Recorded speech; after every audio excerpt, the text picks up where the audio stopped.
Hello everybody, this is very exciting. I'm very excited on this awesome and holy day.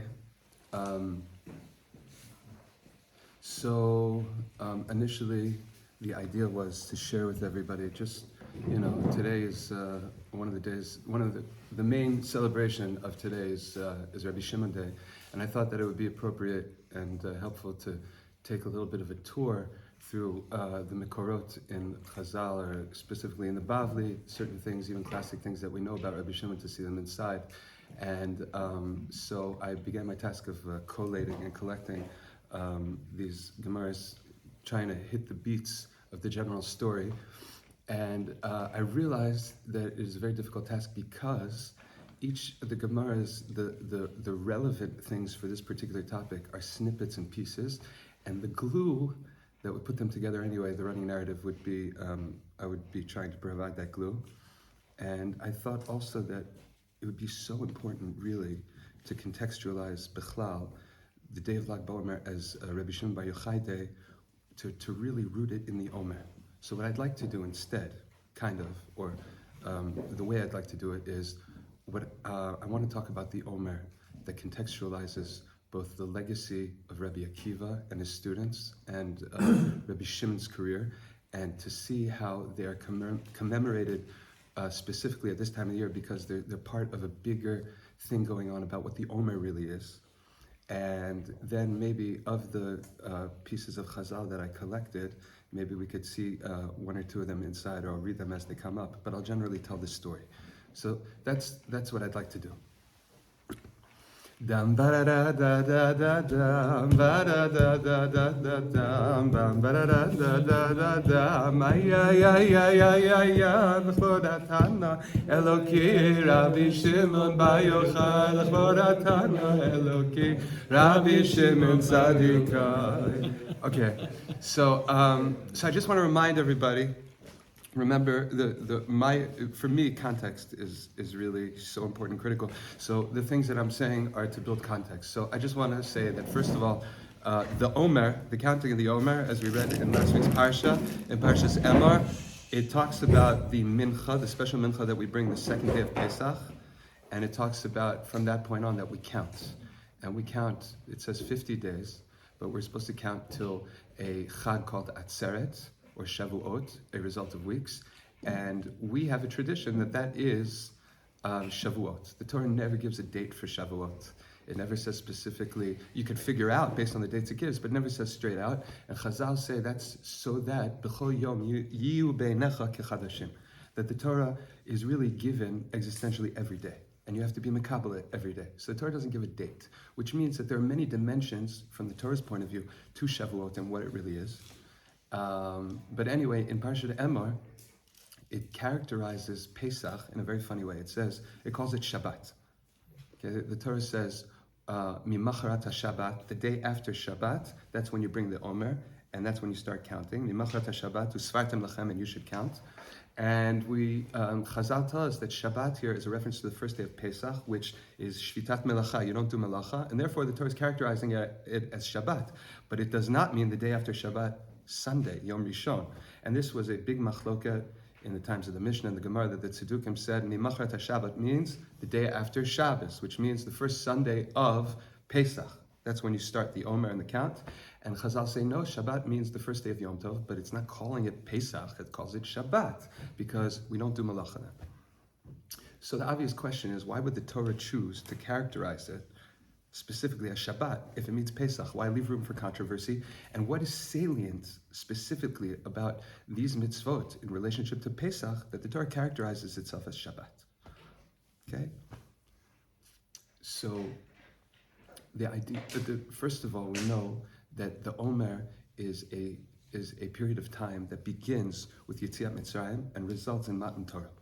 It's a period of phenomenal growth, where if we characterize Yetzias Mitzrayim as a birth, where Moshe is instructed by God that the reason for the whole process of the Golus Mitzrayim and the Gula is to proclaim B'ni B'chori Yisrael, and that God is making something new in the world in Mitzrayim, Yetzias Mitzrayim, that never was before, namely taking a demographic of humanity and creating a origin origin story where they are uplifted to the status literally of Banim Lamakom, children of God. That God is a daddy now. It's a birthday. That's Pesach. And Matan Torah is characterized by Chazal as a marriage. The Pasuk says in Shir HaShirim, it refers to Yom Chatunato v'Yom Simchat Libo. The king's day, his marriage day, and the day of his joy, the joy of his heart. And Chazal say Yom Chatunato, this refers to when did God get married? On Shavuot, on Matan Torah. That was a marriage. When was Yom Simchat Libo, the day of the joy of his heart? That was when he had a home, when the Hakamat Mishkan, when the Mishkan was active and the Shekhinah came down. So we go from birth to marriage in a very short amount of time, in 49 days. Am Yisrael is experiencing something which seems to be a prep and a maturation process, a growth that results in being able to receive an awesome one-time revelation that will change everything now for the rest of history at Mount Torah. So we're going through a process during Sfiras Omer where we are actually coming closer and closer and closer to revelation, and it implies growth. There are other things to talk about, how it's specifically in the year it's a season of growth, and it corresponds to the tzomeach, the order of, if you have mineral, vegetable, animal, right? In Lashon HaKodesh and Torah, there's domem, tzomeach, chai, medaber in Yisrael. So the tzomeach, the vegetative life force, is the lowest level in this world of life, and it's represented in this period of time where on a tzomeach level we are becoming what we're going to be in order, namely, to receive the Torah, right? Chazal say, I'm just going to throw it in there, right? It says Yom HaShishi on the sixth day in Bereshit, and Chazal say, why does it say HaShishi, the sixth day? Should have said Yom Shishi, right? So it said this is a reference to the 6th of Sivan, that the whole reason why God created the world was namely so that Am Yisrael should be Mekabel the Torah on Vav Sivan, and if not, God wouldn't have done it. That's what made the world worth it for him. So Matan Torah is a culmination of something very, very special, where God, so to speak, is able on some fundamental level to give himself over to us, or to his world. And the point is that Am Yisrael did not come to Har Sinai to get the Torah. They came to connect to God. And the Torah essentially is the means. It's the ketubah. So when God gave us the Torah, really, he was marrying us. Which means that being Mekabel the Torah, Matan Torah, is essentially a connection with God. And it's the world's connection with God. So the whole idea of Torah is connection. Okay? I'm going to come back to some of these things. But there's a reason why I'm talking about them in regards to Rabbi Akiva and Rashbi. Okay, so now the Torah calls Pesach Mimacharas HaShabbos. It characterizes Pesach as Shabbat specifically because there's a relationship between the first day of Pesach and the process of the Omer that results in Matan Torah. Pesach is everything that happened, whether it was the historical Pesach or what happened spiritually on every Pesach subsequent, is called, it's what the Mikubalim would call Itaruta de La'ela. That means that everything is inspired by God divinely from the top down.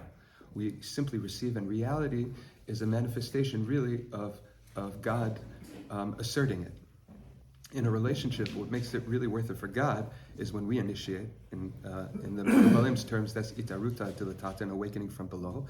And ultimately, anything that's meant to last, to truly be, to be in this world, needs to be the chibur, the connection between the elyonim and the tachtonim, the spiritual and the physical. And therefore, whatever God gives us through gift beyond our means, in order for us to hold on to it or to become it, we need to achieve it ourselves. So Shabbat happens by itself. God put the Kedusha of Zman, of Shabbat, in Shabbat. Shabbat happens whether you take it in or not, it's Shabbat. Whereas God in Mitzrayim, he gave the Jews the Kedusha of Zman with Rosh Chodesh and the Yom Tovim that we say in the Musaf in davening. When it comes to Yom Tov or Rosh Chodesh, we say Baruch Atah Hashem Mekadesh Yisrael v'Hazmanim, that God sanctified Am Yisrael and the times, meaning times are a function of Am Yisrael's Kedusha. Whereas by Shabbos we say Baruch Atah Hashem Mekadesh HaShabbat. So the idea that things are done by God and the God's part in things is identified or characterized as Shabbat. Something happens on Pesach, or maybe whatever was achieved, whatever we became as a result of the Yitziat Mitzrayim, that was all done by God. And in order to get to the place where we could truly receive and be in that relationship between God and us through the Torah, we need to work on ourselves in order to achieve that in a lasting way down here. We need to incorporate that, manifest that, however you want to articulate that. And that is when the pasuk says, "Mimachat Shabbat," after Shabbos, "Usfartem lachem," you should count for yourselves.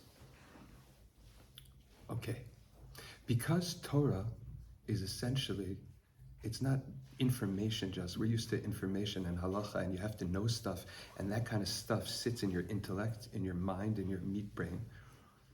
It's easy for us to forget that really the value of Torah, what we're trying to connect to, is revelation. Like communication has really two values. I can communicate something to you because I want it done. I need practical something done. But communication, a deeper part of communication is intimacy.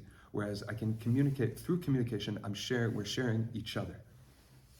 That's how you have to see the Torah, that really the highest Torah, the deepest Torah that God wants, so to speak, or put in the highest level, is the connection where God is intimating through our being involved in the Torah. And that's revelation. That's things that don't necessarily have words. And therefore it behooves us to understand that in coming in contact with Torah, the Klal Gadol, this is so important. Torah is essentially becoming intimate with God. And that means that in order to prepare yourself and make yourself available to Torah, it's really about what the work that you do in order to allow yourself to be intimate with God, or to allow God to be intimate with you. So really, it's more crucial to approach Torah, and you're learning Torah personally from a level of personal kedusha and tahara, and an awareness that it's God speaking to you. And to be mitchanen, and to come from that perspective, is far more than doing mental gymnastics at the mental gym so that your intellect can grasp Torah. Remember, Chazal say, Anochi stands for Ana Nafsha Ketivna Yahavit. I'm giving myself to you in writing. God put himself in the Torah. That's the point. Torah as revelation, as a function of connection, as a means of connection, and the goal, okay? That's going to ultimately become Rashbi's contribution, okay? Okay, connection doesn't just mean connected to God, it also means connected to the Jewish people, because one of the prerequisites to Matan Torah, the Torah records, is it says that on the 1st of Sivan, they got to Har Sinai, and it says, Vayichan Sham Neged Ahar, and it's talking about them, plural, that they camped across from the mountain, but it's a Lashon Yachid, Vayichan, and he camped. Sham Neged Ahar, and Chazal comment, Ki ish echad, like one man, belev echad, with one heart. Which seems to me that one of the prereqs to being able to be Makabel the Torah is to feel ish echad belev echad, to the degree that an individual feels cut off from, whether it's a particular nisham of Yisrael or a demographic, you are handicapping yourself to be able to apprehend Torah. Okay? And you can know all the information of Torah by heart, but you don't know what Torah is if you're not ki ish echad belev echad. Or rather, to the degree you are, that's the revelation that's available to you. Yisrael v'araita v'kudsha brichu chadhu. Yisrael, meaning Nishmat Yisrael, and God and the Torah are one. So whatever that means, implied in that is connection. So to achieve Torah in the highest form is to work on those points. Okay. So now I'm going to talk about Rabbi Akiva and Rebbe Shimon, but I just want to point out also at this point that Rabbi Akiva is very, very famous. Every school child knows that if you were pressed to report something that Rabbi Akiva said, to quote him, everybody would say, "V'ahavta l'recha kamocha, ze klal gadol b'Torah," right? Love your fellow man as yourself, "V'ahavta l'recha kamocha," and Rabbi Akiva comments, "Ze klal gadol b'Torah." This is a huge key, meaning that's a mitzvah that the Torah said. The Torah said, "V'ahavta l'recha kamocha." What's Rabbi Akiva adding? He's saying that this is a major perspective to understanding really what the Torah is all about. Meaning, use "V'ahavta l'recha kamocha" to look at the Torah and understand that how it's all coming to facilitate. That is a major rule, not for that the Torah is coming to give.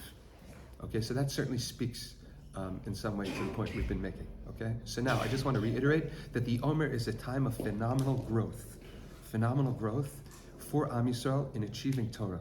And historically, I believe that is specifically why it's not a coincidence whether Rabbi Akiva's Talmidim, the tragedy of them dying out, happened at this time, and why we commemorate it at this time. So I want to take a moment to talk about Rabbi Akiva for a second, and I want to share with you an unbelievable Gemara in Menachot. Amar Rav Yehuda Amar Rav. Rav Yehuda said in the name of Rav, Bisha she'ala Moshe l'maram, at the time that Moshe Rabbeinu ascended to heaven to receive the Torah, Matzah la'akadosh baruch hu sheyoshev v'kosher k'tarim la'otiyot. He saw that God was sitting and tying the crowns to the letters. He was tying crowns to the letters.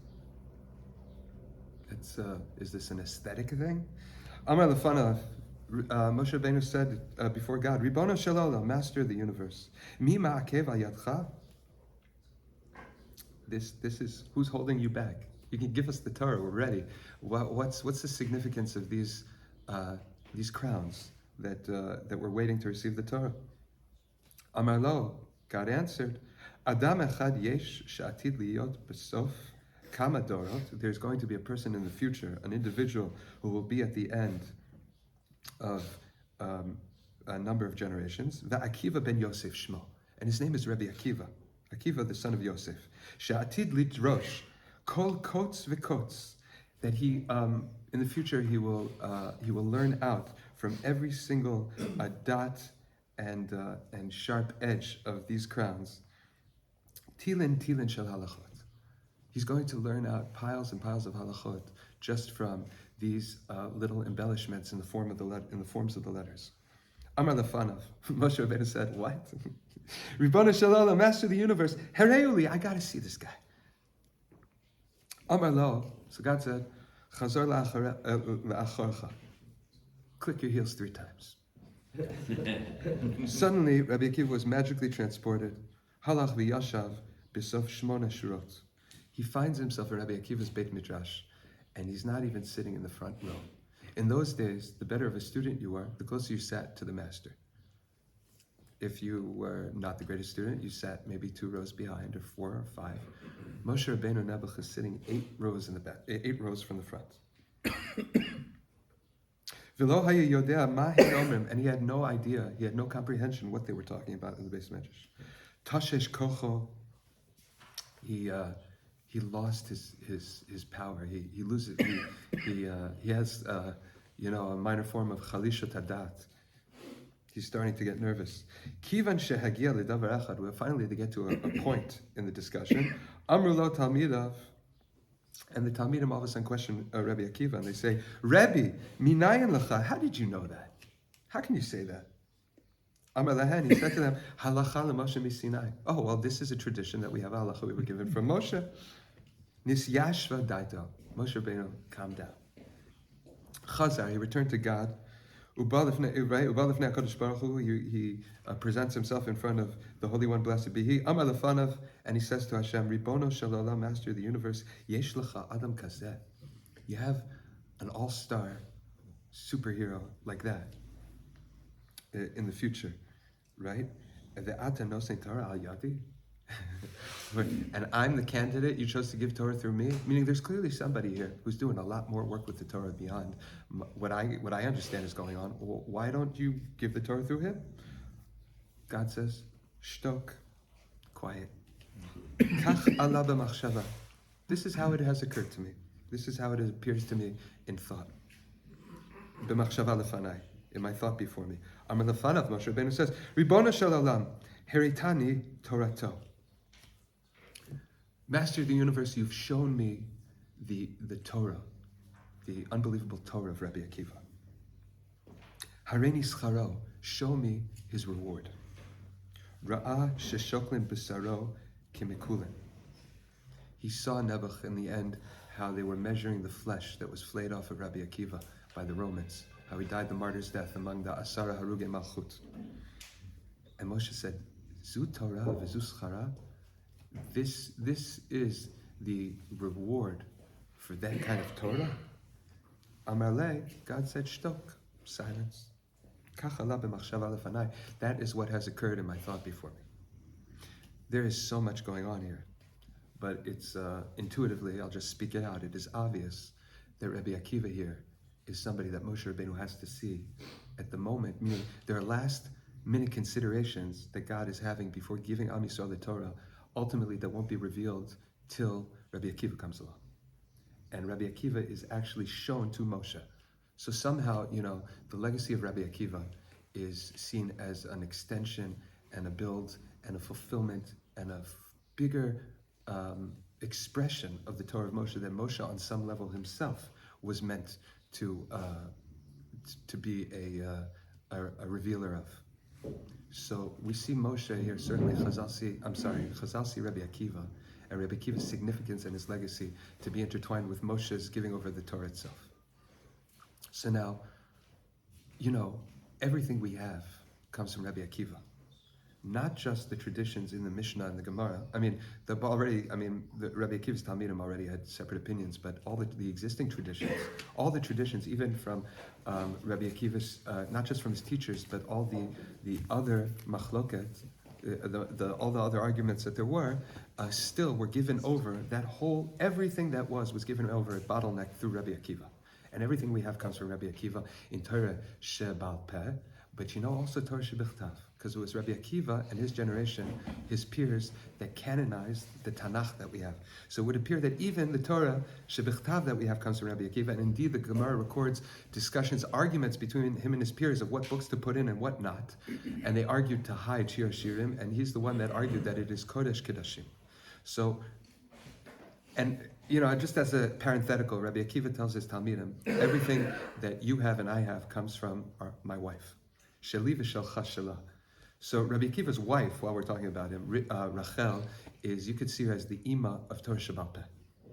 Okay, so Rabbi Akiva is mamish, he is the Torah Shebal Peh that we have. Now, when his 24,000 students died, there was nothing. And not just that, but let's just imagine how rich Torah would have been if our Torah came from those 24,000 Talmidim. How vibrant and vital the ways of engaging Torah to connect to Hashem, the ways of all those worlds of understanding, whether it's practical halacha to the deeper meaning, to models of reality of the Torah and connecting to Hashem through the Torah. That's all lost.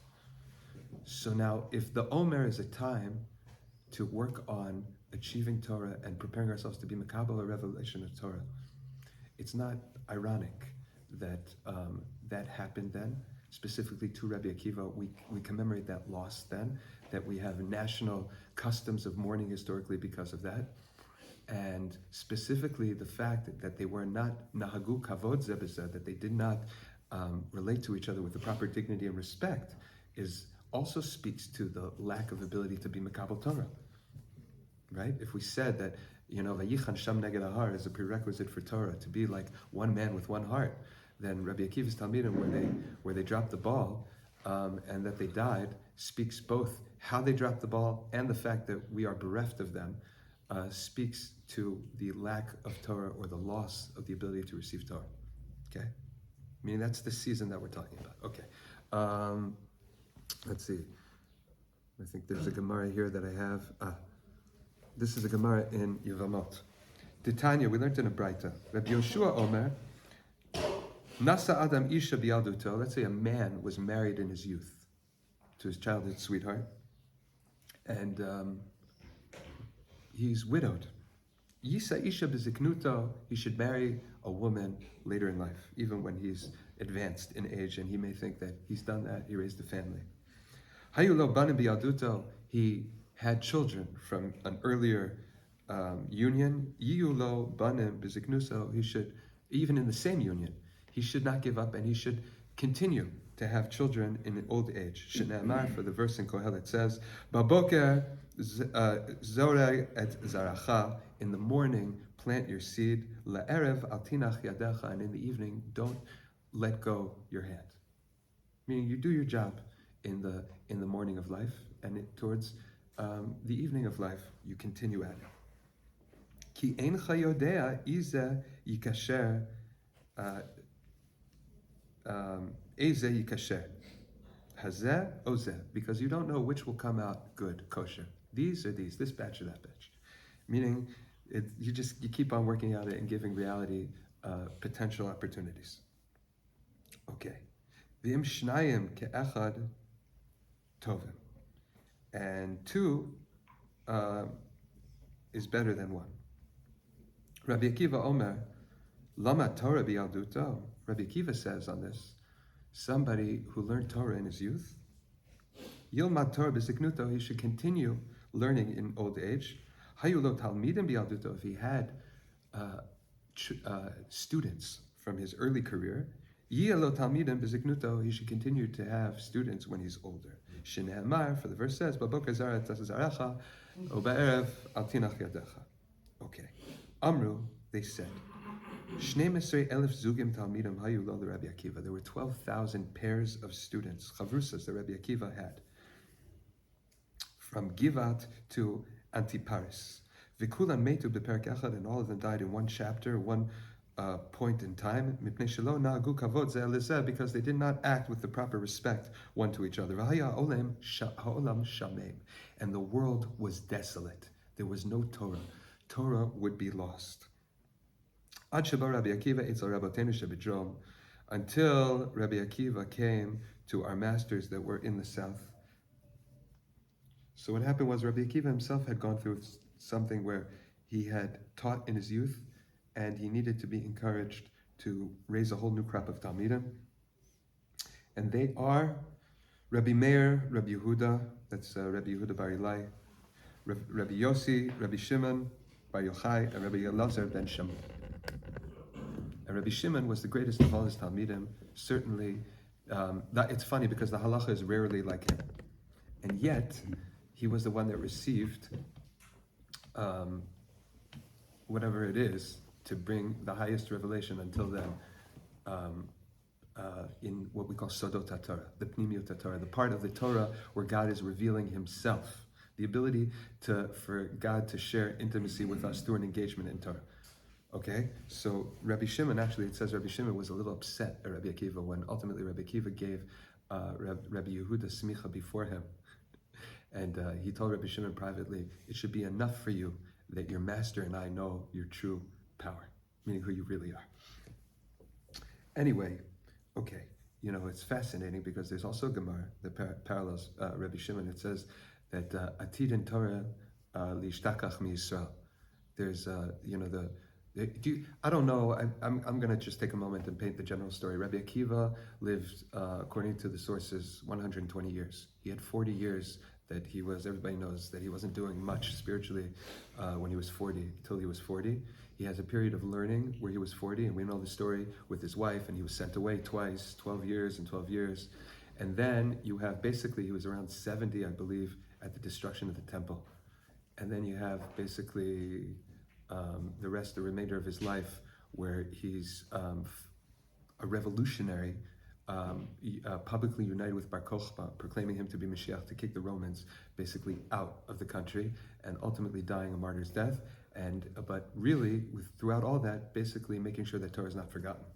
So his teachers were Rabbi Yeshua and Rabbi Elazar ben Horkanas, and Rabbi Eliezer, and their Rebbe was Rabbi Yochanan ben Zakkai, who was the Gadol Hadar during the destruction of the temple, and negotiated with Vespasian to, if they were going to lose Yerushalayim, to set up the Sanhedrin in Yavne.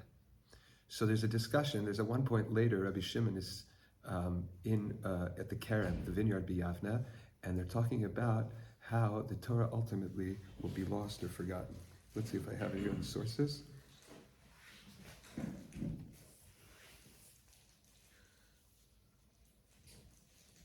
Okay, I don't want to waste our time, so I'm not going to spend time looking for sources. I'm going to do the best I can to tell you Baal Peh. Okay, so Am Yisrael is very concerned, or the rabbis were very concerned that we would lose Torah, and Rabbi Shimon is quoted as saying, I'm telling you, they will not forget it, I take it upon myself. Because it says, Lo yamush haTorah mipi zaro, that the Torah, we have a pasuk in the Torah that says that the Torah will never be lost from the mouths of Am Yisrael's seed. And the letters at the end of the word spell out, I don't remember if it spells out Yochai. Yeah, but how does it Ben Yochai? Does it say Ben Yochai? Mi Pizarro, from his seed. Whose seed? And the back of the letters are Yochai, right? The back letters of the last letter of the words are Yochai. So we see in the Gemara over there all of a sudden like a divine conference, conferring this mission on Rabbi Shimon. The Rabbi Shimon takes responsibility. He's saying, I'm going to be the reason why the Torah is not forgotten. Okay, so Rabbi Akiva, his story is the challenge of how Torah almost stopped and the world was desolate, and really everything we have is from him. And Rebbe Shimon also is that the Torah is still in history. There was a new era of Torah and a new revelation after him. Okay, so there's a moment where Rabbi Akiva is in jail. He's been jailed for teaching Torah after there was a ruling that under penalty of death you couldn't teach Torah publicly. And Rabbi Shimon Bar Yochai comes to visit him this is before Rabbi Shimon is completely Rabbi Shimon. He comes to visit him in jail, and he says, Rebbe, you got to teach me Torah. And Rabbi Akiva says, now's not a good time. And Rabbi Shimon says, listen, my father has diplomatic relations with the government.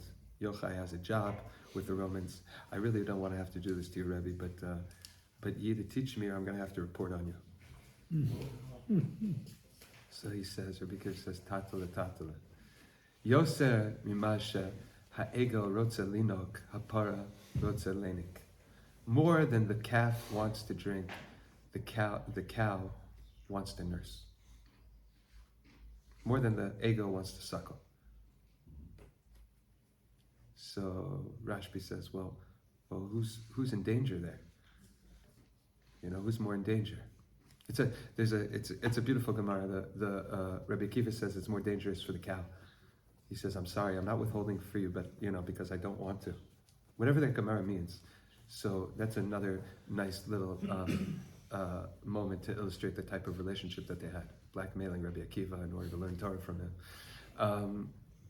Okay, Rabbi Shimon, I can't begin to talk about Rabbi Shimon. I don't think we need to, but Rabbi Shimon went through a very, very long career where he learned things about himself. Well, he learned things about God in the cave. He was able to demonstrate amazing things in the cave, but he really learned about himself when he came out of the cave and he was sent back in the cave. Everybody knows he was there for 12 months, and Eliyahu came and said, you can go out now. And he came out with his son, Rabbi Elazar, and they were shooting laser beams out of their eyes at the salt of the earth people who offended them with their ignorant wasting of the gift of life by not engaging in Torah. I don't know if that was meaning there's like this incredible din that they come out and they're mamish, they're just shooting people up with laser beams, and they're told to go back in the cave and think about what they've done. And then Rabbi Shimon's that's an amazing story. So Rabbi Shimon, this is gonna be the last story I'm gonna share with you inside, and then we're gonna I guess how are we doing for time? 15 minutes. Okay. Sorry, we've got 5 minutes. Here's what happens. Basically, Yasve Rabbi Yehuda Rabbi Yossi Rabbi Shimon v'Yasv Yehuda ben Gerim Gavayu. There was way after Rabbi Akiva was killed. The Romans had come and they had, I guess, colonized and they had set up cities, and they overran the place. And it was a later generation that people had different approaches. Some factions had diplomatic relations. Some still were bitter and harbored revolutionary sentiments. So they're sitting down, Rabbi Yehuda and Rabbi Yossi and Rabbi Shimon, and Yehuda ben Gerim is there. And Pasach Rabbi Yehuda v'Amar. Rabbi Yehuda opens and says, Kama na'im ma'asein shel umazu. How beautiful are the works of this nation, meaning the Romans. Tiknu shvakim, they established marketplaces. Tiknu gisharim, they built bridges. Tiknu marchatzot, and they made sewer systems with public bathhouses and wonderful spas. So Rabbi Yossi shatak. Rabbi Yossi didn't say anything. Nana Rabbi Shimon Bar Yochai the Amar. Rabbi Shimon Bar Yochai responded, and he said the following: Kol ma shetiknu, everything that they built, everything that they established, lo tiknu ela letzorach atzman, they did it for themselves. They're not thinking of you. Tiknu shvakim lahashiv bahen zonot. They established marketplaces so that they can have prostitutes. Mirchatzot la'adan bahen atzman, la'aden bahen atzman, and they made bathhouses to luxuriate themselves. Gisharim, they made bridges, lital mehen meches, to take tax. He spoke those bitter words. Halach Yehuda ben Gerim. Yehuda ben Gerim was present at the event, at the meeting. V'siper divreihem, and he told on it. V'nishmo lemalchut. Eventually, it reached the authorities. Amru Yehuda she'ila yit'ala Yossi. Amru. They said Yehuda she'ila yit'ala. Yehuda, who ratted, should be he should be promoted. Yossi sheshatak. Yigla, Yossi, who didn't object, should be exiled. Litzipori, he should go to Tzipori. And Shimon, Shegina, Shimon, who complained, Yehareg, he'll get the death penalty. Azahu Brei, Rabbi Shimon and his son, Rabbi Lazar, Tashube Midrasha Kol Yoima, Havimaisu Lahu de Beitayu, Rifta, Vikoiza de Maya, Ukrachi. Okay. So him and Rabbi Lazar, they fled, and they set up a learning schedule for the whole day, and I think it was Dibitayo could be his daughter. They got money to pack. They got food for the road. They got rifta and akuza de maya, some bread and some water, and I guess there was a period of time that they weren't hiding in the cave. They were on the lam, and then it says kitafik gizirta, when the decree got worse. Amar le Levrei, he said to his son, Nasim daitan kala alehan dilma mitzari la umegle la lon azlu tashu b'marata. So they decided things got worse, and they had to go hide out in the cave. Idrachesh nisa, there was a miracle. Ivri lahu charuva ve'eni demaya. All of a sudden, a carob tree magically sprouted, and a ma'ayan of water.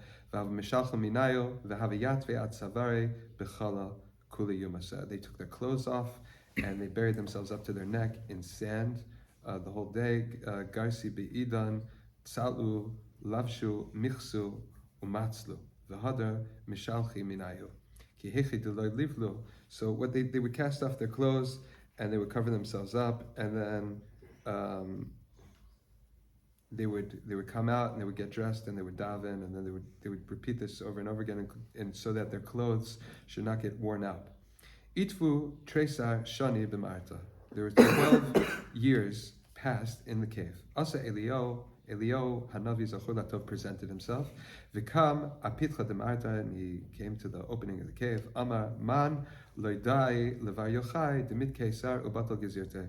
I'm here to let the son of Yochai know that Caesar died, and his decree is up. Nafku chazu inshi deka karvi vizari amar minichan chaya oilam va'iskim b'chaya shah. They came out of the cave, and they saw that there were people that were planting, they were working in the fields, and Rabbi Shimon said there are people that are engaged in this world and its matters, temporal matters, and they're not learning Torah. Kol makom shematnin eineam miyad nisraf. Anywhere where they looked, immediately burst out in flames. Yatsa bat kol, a heavenly voice came out, v'amar lehem, and said, Lahachriv olama yatzatem. Did you come out to destroy my world? I don't need you for that. Chizu l'maratchem. Why don't you go back to your cave? Hador ozol aitivo tresar yarchi. They went back and they hung out there for another 12 months. Shata amri mishpat rishon b'gehenim yud beis chodesh. Some say because we have a tradition that the most that wicked people suffer in purgatory before they go to their heavenly reward is 12 months. So that was their cheshbon, I guess. Yatzitza bat kol, once again, a heavenly voice came out, the Amra, and said, Tzu'u mimaratchem, you can come out of your caves now. Nafku, and they came out, and Kohecha da Havimachi, Rabbi Lazar Havimasi, and Rabbi Shimon Havimasi. Rabbi Shimon Amar lo, Bini, Daila Olam, Ani va'ata, Bahadi Panya Demali Shapsa. I'm sorry, Bahadi Panya. Bahadi Pani Demali Shapsa, Chazu Hahu Saba de Havenakid Tre Medani Asa Virahid Bain Hashmashos. Amrulei, Hani Lamalach, Amarlahu Lichvod Shabbos. Okay. One second. V'tiyaske lecha b'chad chad keneged zachar v'chad keneged zachar v'chad keneged shamar. Omer le'levrei chazi kama chavivin mitzvos al Yisrael yativ datayu. Okay, so it goes on the story, but basically they come out after the 12 months and they see somebody running on Erev Shabbos with myrtle branches, and Rebbe Shimon says, "What are those for?" And he says, "To honor the Shabbos." He says, "Well, why do you have two?" And he says, one is to correspond to Zachar, to remember the Sabbath, and the second one is Shamar, to keep the Sabbath's sanctity, to the things you're not supposed to do on Shabbos. And Rabbi Shimon looks at Rebbe Lazar and says, look how wonderful, how dear the mitzvahs are to the Jewish people. And you see that Rabbi Shimon has had a complete turnaround, and that now he's seeking out the dearness and the of Am Yisrael to HaKadosh Baruch Hu. And he's not fixated on Torah learning as Torah learning, and how anybody can do anything less than Torah learning. Now he's on a level that his Torah learning and the secrets that Hashem is revealing to him allows him to see how precious Am Yisrael is to God, regardless of the individuals and their level. Okay, so that is a big indication on the character arc and the trajectory of Rabbi Shimon and his Torah. Okay, now there's a lot of things that I would have liked to have mentioned and explored, and next year, maybe if we do this again, I'll come better prepared, and maybe there'll be handouts. I just want to end off. Okay, so the point is, I guess for me, is that to be aware that we're coming to the awesome day of Shavuot and Matan Torah, and to know really what it's all about, and to know really what God wants. He wants connection, and the Torah is there to facilitate that. And the way to learn God's Torah is by being connected to Hashem and making yourself worthy, working on yourself to be worthy to connect to receive the Torah. And the tremendous simcha that we have to understand that Torah is also, the giving over of Torah is a process that goes throughout history, and the incredible nishamot that share Torah with us. So first of all, Chazal say that at Matan Torah, every one individual of Am Yisrael, 600,000 souls, each one got a soul, which is a letter in the supernal Torah. That supernal Torah that God used to He consulted with to create the universe, we each were given a soul. Am Yisrael was given a soul, which are the letters of that supernal Torah. Yisrael v'araita v'kudsha brichu chadu. Yisrael and God and the Torah are one. And therefore, we all have to manifest that Torah, and in doing so, that would reveal Torah God. It will unfold more revelation throughout history of what Torah is. We're part of the revelation process, and also the connection of tzaddikim, how we can connect ourselves to Rabbi Akiva and to Rabbi Shimon to glean from their Torah in order to connect to Hashem. So those are some of the points that I just wanted to throw out there that you can take with you and think and meditate on and work on, so that we can all have an awesome Kabbalah, a receiving when God shows up to give the Torah. Well,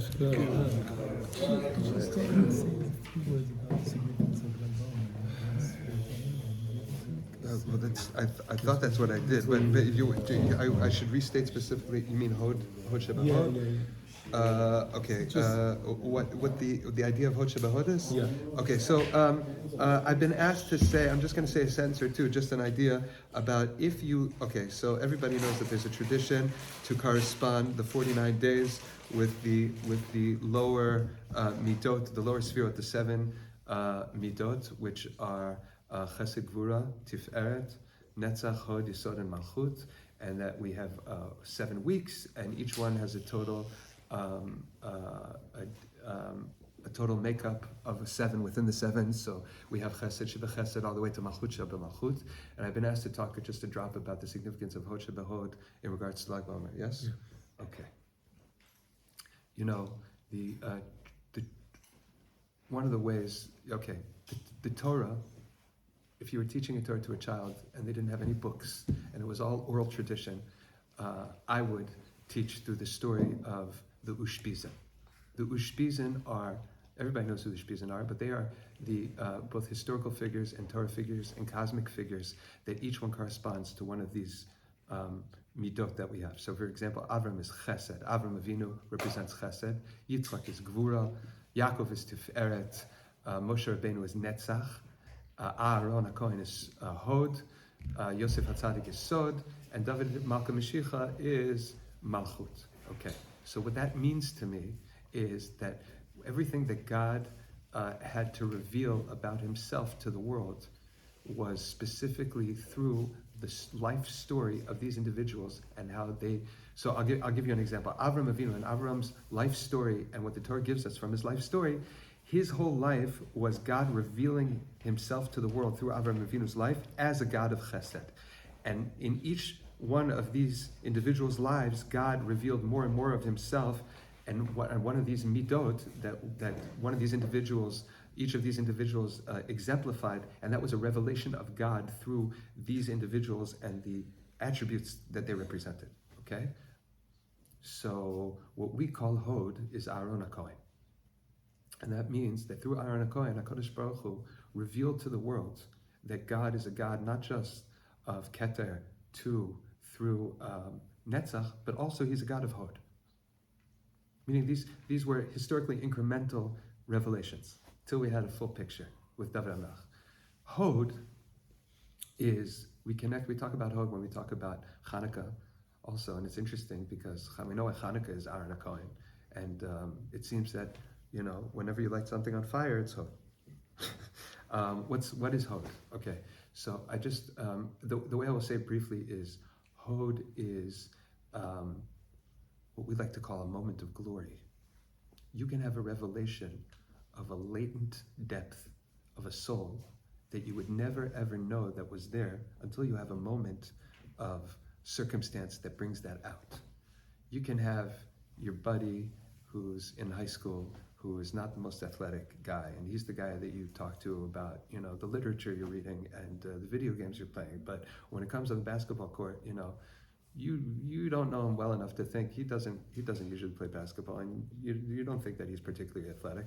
And then at some game somehow, when he's playing, he does something, some sort of selfless act together with an amazing athletic demonstration, and he does an amazing thing and he wins the game, and you go, that was in him the whole time. I never would have known.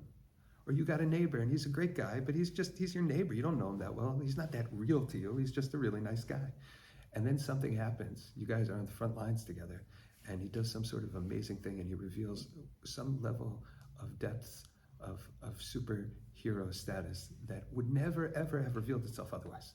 And in that moment, he has a moment of, we would say, a moment of glory, where he reveals a hidden depth that makes him somehow majestic, that we recognize his true latent standing. But you never would have seen that otherwise.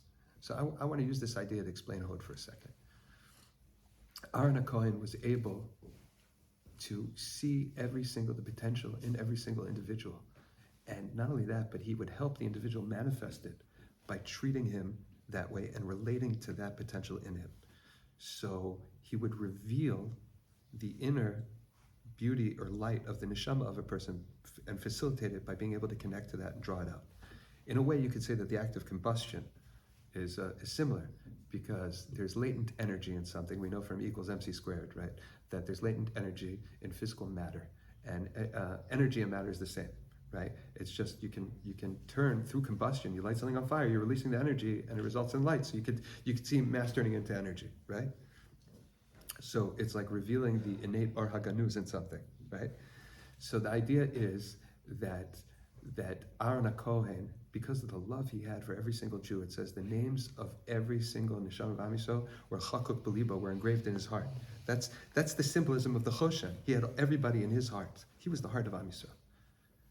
And in relating to them that way, he was able to bring that forth.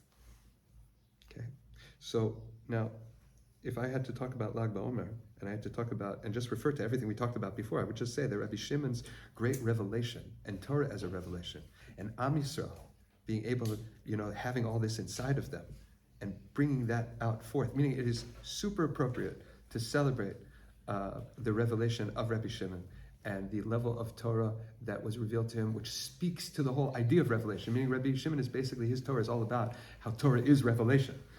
And to look for the connection, the invisible connections, to and to connect to that all of Am Yisrael is connected and bound and appreciated. In order to do that, individuals have to, this idea of being bound and being kashur and appreciating the beauty and drawing it forth.